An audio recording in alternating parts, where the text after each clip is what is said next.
Hello there, Sarah from 17 once again, bringing you the next level in this Star Wars Force Unleashed 2 video walkthrough on Unleashed difficulty. And hopefully you guys made it past Dagobah, because that level is pretty brutal. And now we're on the Rebel Ship Salvation. So get used to these corridors, because this level was designed by a fucking blind person. Or somebody formerly of the Halo 2 team, who really enjoyed those symmetrical corridors on those indoor levels. But I'm not really going to discuss much of the gameplay unless it's a section that I know I've got a cheesy strategy for it. Instead, I'm going to try and talk about something a little bit more entertaining, because this game sure ain't that entertaining. Unless you're a Star Wars fan, so who knows. But this is a nice little bit of a nostalgia, and I'm trying to skip it because I don't like fucking cutscenes, but I've left it in. But I watched The Fighter last night, and I don't know if you guys have checked it out. But it's a boxing drama based on a true story, and it's got Christian Bale in it, Mark Wahlberg, and a few other actors. And it's a really, really interesting boxing drama. And a lot of people have been accusing like Christian Bale's role as being gimmicky because he lost a ton of weight for it, because he plays a crack addict. And I'm sorry, but all those critics that have said that can go fuck themselves, because Christian Bale, I mean, losing weight is no laughing matter. Anybody that's ever been on a serious diet knows losing weight is hell. And this guy's done it for a role because he's a method actor. And I think it completely complements his role too, because the guy he's playing, it shows you at the end of the credits, and the guy is pretty skinny, and his mannerisms are really flamboyant because he's obviously like a bit of a showy guy. It's just the drugs have kind of, you know, damaged him, unfortunately. And Christian Bale's performance is really top notch. He's full on just embodied that guy's mannerisms. It's really cool to watch, and it's really grueling at some parts as well, because this is by no means the happiest of stories. It definitely has, you know, the uplifting ending, but the duration, there's some pretty nasty stuff going off and some interesting stuff as well. And they're all doing it in pretty convincing accents, which is kind of cool, because it always makes me laugh when they're doing the whole "my daughter" and stuff like that, which is pretty awesome. But Mark Wahlberg as well, he's a bit of a sleeper in this film for me, because his role isn't the usual flamboyant Wahlberg we're used to. It's a much more reserved angle for him, and he plays Christian Bale's younger brother, the guy that's not so much in the spotlight, that finally gets his chance to, you know, make waves in the boxing world. And his first few fights all go bad because his family kind of control his life. And it's kind of sad because his mum is so control freakish, and she's got, like, I don't know if they're daughters or what, but she's got a ton of these fucking illiterate bitches with her that are just absolutely evil. And they're like a little consortium of just pure bullshit, and they're just holding him back. And it's his loyalty to his family that stop him from really making anything of his boxing career. And as soon as he kind of gets away from those shackles and he gets in with a new girlfriend who's played magnificently by, I don't know the actress, but it's a really good role for her.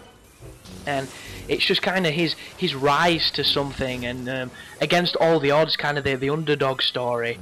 And I'm not going to compare it to Rocky or anything, because it's not really about the fighting. The fighting is secondary to the story of this person and to his rise to fame, sorry.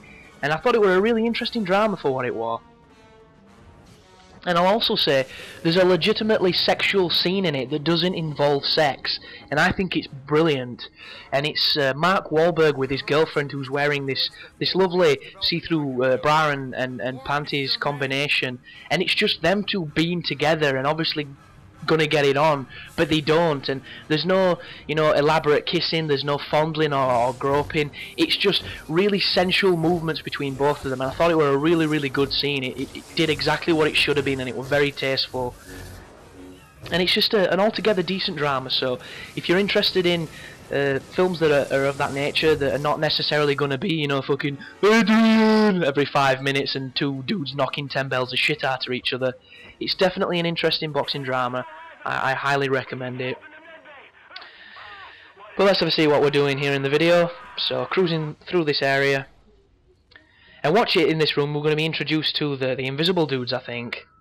And you see the cooling stations, the little tubes there that are full of the bubbling water. If you destroy all of those on this ship, you will get an achievement. And they've also introduced the little crab spider bots or whatever the fuck they are, and the best way to fight them is just to use the XX and finishing with the Y combos. You can do 2X's and a Y, 1X and a Y, 3X's and a Y, it doesn't matter. The radius of the move will kill tons of the robots. And this is a new enemy, this one. I don't know his name, but he's invisible and he teleports around. And they can be pretty challenging in high groups, but the easiest way to get them is as soon as they appear, if you do the electricity, you'll stun them. And then you can run over to them, grab them, throw them, and then execute them, like I do to the Sith Acolytes. And it's the best way to kill these guys as well. So throw him, run after him, and then stab him. And then just hold your block, wait for the other guys to turn up, because they'll attack you first. And as soon as they spawn, oh no, sorry, more spider bots, but from now on, that's the best way to fight those invisible guys. And look, that is me doing X, Y, X, Y, X, Y, and it's the safest, quickest way to destroy these enemies. Because you usually stun a ton of them, and oh, there's another one, did you see him?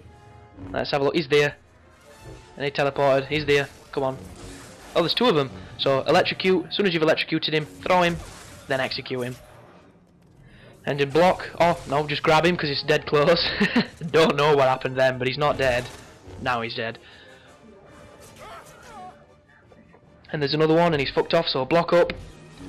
As soon as he turns up, electrocute, throw him. Oh, something happened then, it cancelled my throw, and then execute him. And I can't get to him now because this goddamn thing, so no idea. He looks dead, he's on fire, that's generally a good sign. But it's just a case of, as soon as you see a doorway like that, it means you have to put the batteries in it and then electrocute the battery to give it a power source. And this is such a disappointing level. I mean, oh, you can literally see the copy and paste level design. There is no ambition in any of these rooms. The only cool thing is when you attack the walls and a ton of the boxes fall off and you're like, I seriously didn't realise that could happen. Excuse me. It just, oh, it saddens me so much. This could be such a fantastic game and it clearly isn't. Especially this level. This level just shouldn't be in it. This level should have been 20 minutes long. It should have been a bit of this, the boss with that walker thing, and then done. But instead we're here for a good 40 minutes because there's about 3 levels in this one level. And when you come in here, it's more of the invisible guys, so throw your block up, electrocute, and just do the move I've been showing you, because it's the easiest way to kill them, and there's no point doing the combo, because one will just teleport behind you and hit you in the back. This is the safest way to tackle the groups of these guys. Just be careful when you get electrocuted, there's nothing you can do, and these dudes will probably come and dick you in the face. But yeah, I was flicking through the television earlier when I was doing the commentaries, and fucking American Idol was on, and I'm not gonna bag on American Idol even though I think it's the fucking devil and the reason why there's death in the world. But it's not just American Idol, it's the I don't know what, Pop Star Idol or Pop Idol or whatever it was called in England. But it's all these talent competitions that seem to have arose.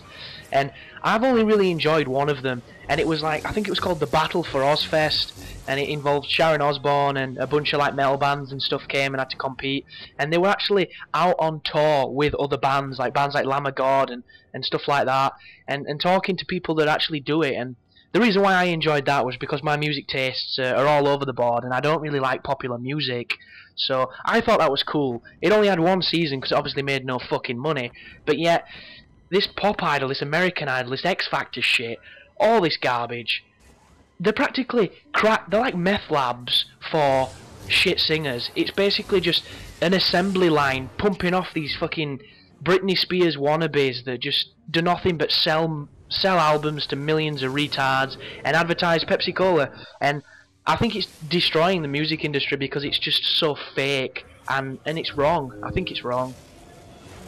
And don't get me wrong, some of the people that are on those programs, they can sing. I'm not going to call them bad singers. It's just they are engineered through those programs to be a certain demographic, to be this certain saleable person. They're just this figurehead for the goddamn producers and that, to just get as much money as they can. And oh, I hate it. I hate everything to do with popular music. You look back at the 80s, popular music was the shit. They had all sorts of fucking stuff. It was like the back end of ABBA, and just like music bands. It wasn't just one singer and a backing track of bullshit that's been done on a computer. It was people playing instruments, it was people on pianos, people on guitars. It was real music, it had soul. It wasn't this emotionless fucking husk of a music industry that we've got now. And I think that's the reason why I'm so eclectic with a lot of the stuff I listen to, because it's not full of shit. They're not making millions of dollars and millions of quid. They're just doing it for the sake of the music, as opposed to just, you know, I want to be a billionaire. And I'm not one of those pretentious dickheads that thinks, you know, oh, a band totally sells out if they get lots of money. They should stick to getting like 20 pence a show and making hardcore music. I'm not that type of douchebag. I'm all for bands getting success. I mean, a good example is Lamb of God. I used to love Lamb of God. I love gospel, I love palaces, and I love ashes, but everything after that I hate, because the sound just went away from what I liked about that band. They just didn't seem to be as heavy anymore, and for me, it killed it. But they're making a ton of money, there's a lot of people liking them. I just personally think they aren't the same band they used to be, and if you think a band's going to stay the same forever, you're a fucking moron, because everything has to evolve. That's how it keeps creative. It'd get stale if it didn't. It's just, there's nothing more tragic than a band that goes a direction you don't follow, and you feel like you've been left on an island stranded, and it sucks, but that's the music industry. But keep on going through these areas, keep killing the spiders, keep doing the light platforming, and this level fucking sucks. So these are interesting moments. You can rush these sections and just bomb it, because if you take it slow, there's a lot of snipers and you can get tagged from all sorts of angles, so just be careful of that. You'll see me, I just go for it. This one area doesn't have that many enemies, but before you can carry on, you must move one of these power cores, because if you don't, you can't open the next area up. So throw it over there, jump up with it, and then you can put it in this door and continue. But yeah. But as you can see, it looks like I've changed my lightsabers. The purple lightsaber gives me higher defense, so I've put that on to see if I can take a little bit more damage. But in all honesty, I don't see the benefit. But we're coming to the end of this video, guys, so thanks for watching, and you take care now.